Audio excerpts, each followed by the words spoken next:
The Walk, a short story written and read to you by Joshua Paquin. Enjoy. I was standing at the edge of my deck. The planks were rotting and had bowed in the middle. It'd one day give way, under the right circumstances. The side rails were wet and soft. It moved as I placed all my weight against it. I had to. I couldn't otherwise stand up. Cradled in the soft, cold snow down from where I was standing was my son. My sweet 23-year-old baby boy. His legs and arms were stretched out like he was ready to sweep the powder to make a snow angel. His lifeless eyes told a sadder story, though. They looked as though they had been staring, longingly, off to the right before fading. They traced the streaks of dark red blood that ran around the house and into the woods out of sight. The crimson path began at my son's chest, torn open, with tips twisted in every direction. The insides were hollowed out, like he had pulled himself from his dying corpse. One look at the white skin becoming as the snow, and I was certain that that was not my boy. It wasn't the man I had raised, had loved, had laughed, and cried with. My son was somewhere else. Were he hurt somewhere along that bloody path, I'd want to be with him. Should I find him dead somewhere there, I'd want to bring him back. So I started down the trail, hoping I wouldn't find him around the next corner, praying to God that I would. I walked the path through the woods where we had built a tree fort. It still stood in the crotch of a thick birch tree, appearing almost black against the trunk's white peeling skin in the gray skies beyond. Walked the path by where he played war with his friends when they were kids, and kissed his first girl. Past the place where he had had his four-wheeler accident and we thought we'd lost him. I walked out as far as I had ever surveyed the land when my wife and I first bought the home. When I stepped into an area that I could not recognize, I could hear voices calling out behind me, some closer than others. Some begged I turn back. Others were on the search as well, and still others were lost. I could hear my wife and two daughters call too, but the bloody trail continued on, twisting and turning through the trees, and I needed to continue. He might be out there alone. He was out there alone.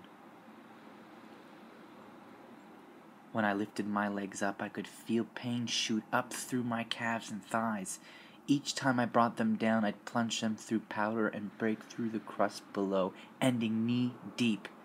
I thought I should be able to keep going. This shouldn't be this hard. My pant legs were covered in blood I picked up from the trail. My son! I yelled, mouth dry, lips chapped. Where are you? The streaks continued on past a thick line of trees that looked as though it bordered a clearing. I endured. When I broke through the brush, I tripped and fell over. Something had caught my legs. Sunken in snow up to their waists were frozen bodies, reaching out towards me. I closed my eyes at first, thinking that they'd spring to life and attack. It didn't happen. They were frozen.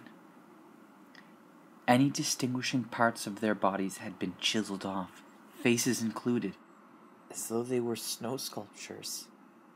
They weren't. They were real. I could see their vasculature through the glassy windows into their bodies. I could feel their heartbeat through the snow as I passed them by, could even hear whispers escape their icy pores, and they were voices that I could recognize. Maybe they were love's desperation, crystallized and manifested in that strange form. They were begging I stop. But it didn't deter me. I traversed the clearing, following the bloodstains into a dark wood with giant trees that touched the sky and blotted out any trespassing light. Still I continued, till there was no sound, nor taste, smell, or feeling of anything or anyone else around. Even any sense of myself faded into the blackness of the woods. When I still couldn't sense my son, I feared that I would never find him. I couldn't tell where I was headed anymore. His trail was lost to me.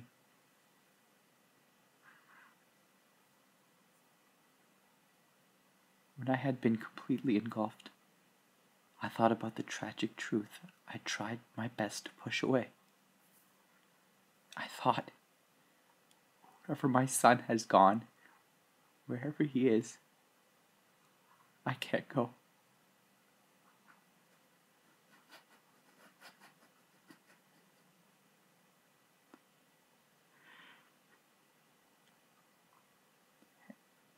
And it was that thought.